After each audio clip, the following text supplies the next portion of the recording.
How to accept Slack invitation. Welcome back to the channel, and let's start with the video.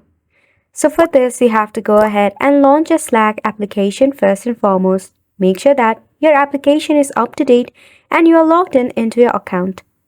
To accept our invitation, someone of the channel admin will have to invite you to join the channel. In that of the case, let me go ahead and invite myself in this channel. So this is my secondary account and I'm inviting myself to join this channel. And I'm doing this via email. If not, you will also receive such invitation through your SMS. Now since I have been invited through my email, I'll open up my Gmail.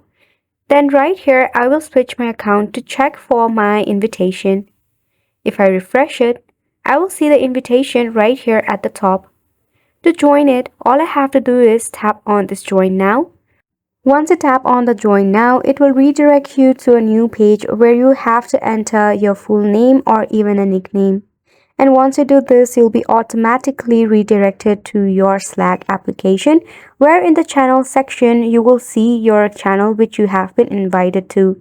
Now you can go ahead and text and have a conversation with every member in the channel. Isn't it simple?